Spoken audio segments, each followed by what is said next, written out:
What's up, Scoops? In case you're wondering about this video, I have been packing and working all day long, so I'm in that level of tiredness where I'm like super manic. So that's what this video is! Get ready!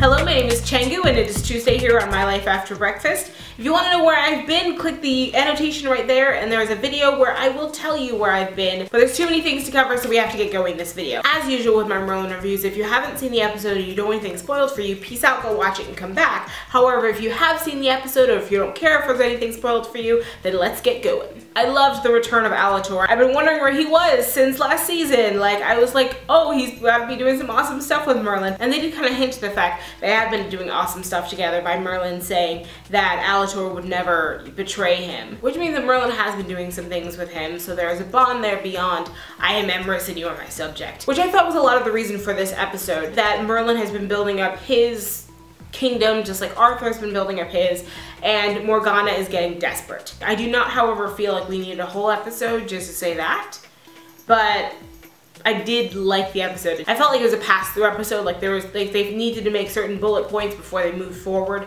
So we'll see what comes next week. Anyway, let's finish up with this review. So yes, I did love a return of Alator, and I did love that this episode Morgana is getting more desperate. She's not just kind of going, oh darn it, I lost him again. Like, she's really getting in there and, you know, getting ahead of the problem and finding Alator. I did, however, wonder why she didn't look for him before, but I did like the fact that she did eventually take that step, because it did need to happen for her character, otherwise it would just make no sense. I loved seeing Merlin and Gaius at odds. I loved seeing them fight because, I mean, like, Merlin rarely ever does what Gaius says, but he's totally Merlin's dad. Like, even though, you know, he's not his biological father, he basically treats him as his son, and Merlin treats him as his father. With their fight between Gaius and Merlin, I did not understand on a character level. Like, on a story level, I understood why it had to happen, and I liked that it happened for the story.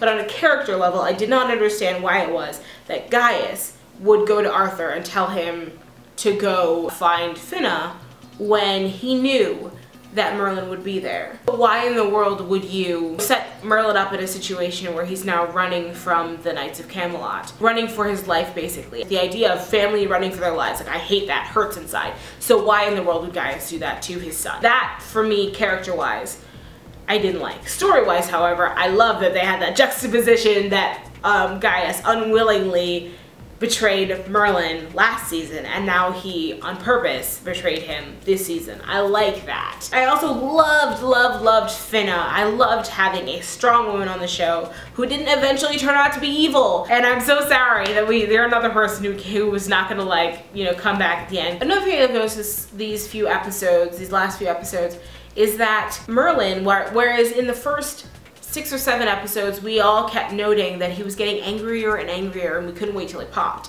You know, who he came out at when that day occurred. Now I'm not seeing him continuously getting angry. He's got a sense of hopelessness to him. Like, this is going to happen and he cannot stop it. It's getting bigger. He's hearing it from too many people to have it be a little thing. Just a sense of, God, again, you know? And it's like, rather than before where he was like, who do I have to punch? I'm not sure what to do with this Merlin. Angry Merlin, we can cheer on. Yeah, punch someone.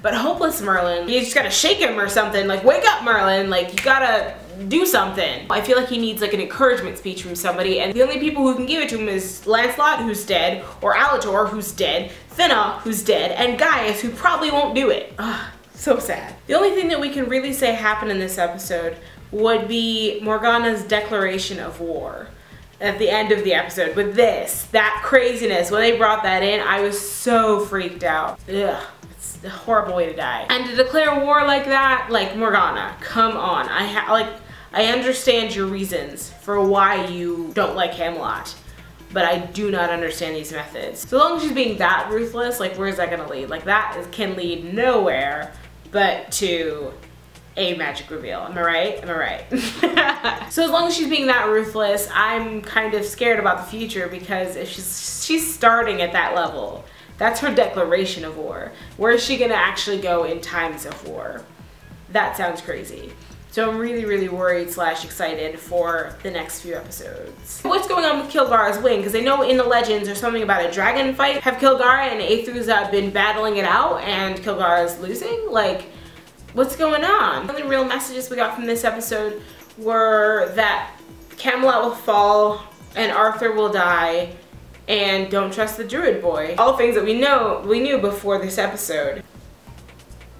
Whole lot of this. This is what I have for this episode.